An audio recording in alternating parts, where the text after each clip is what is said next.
I grew up in a predominantly wealthy area. And where So was this? this was in Lake Winnipesaukee, New Hampshire, but it was, it's a tourist town. And Huh. so, Interesting.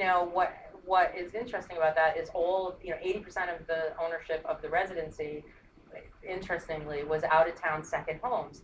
And then the rest of the ownership was families that own hotels and restaurants. So I was going to school with the elite white upper class, and I was poor. Interesting. And you know what? I think that when I say suffering, like you have to, like I understood, my parents did the very best that they could do. I love them. They're still together.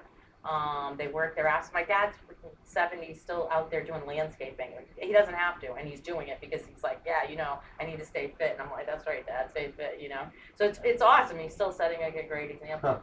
But when you're a little girl and there's things that you want and you can't have them, and you see other people with them, days are long. When you go to a school where everybody's wearing really high-end clothing, and there was a lot of like I started. So some of the girls in my neighborhood came to me when I was 9, the beginning of my summer, my 9-year-old summer, Yeah. and they said, "Hey, the guy down the street at the arcade that owns the golf course will let us pick up golf balls for 2 cents a ball, and we can do it from 6 to 9 a.m. and we can do it 5 days a week if we want, and then he'll pay us in cash." That would end up being my 4 summer in a row, 9, 10, 11, and 12. I think about that because I have a 12-year-old son now.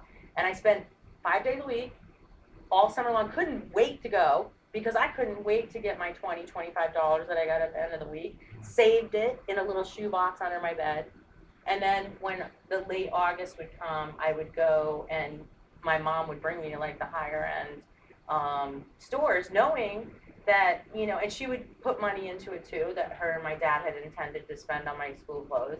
And together we would be able to buy, things that allowed me by the time I was in junior high to start wearing clothes like the other kids. And so, listen, fast forward. I don't see myself as a victim. So taking action and not crumbling, has bode me well.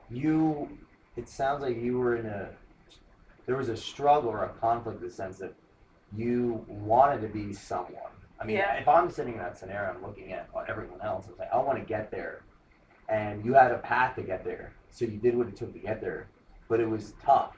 Yeah, And you got there. Yes, and I had some really crappy things happen. Like one, I wanted to go to a sixth grade birthday party, and my mom and dad, trying to protect me because they didn't have money for a gift, said, I don't think you should go. And I was like, I'll go. I'll make my own card. I like made my own card, and I took money out of my piggy bank, and I went to the party, and all these beautiful gifts were there, wrapped with bows from the other girls, and they all had like party dresses on.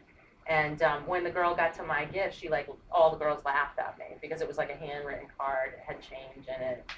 And even now I cringe like thinking back. Like it was from my heart, but it was a standout wrong decision. Um, those type of wounds stick with you.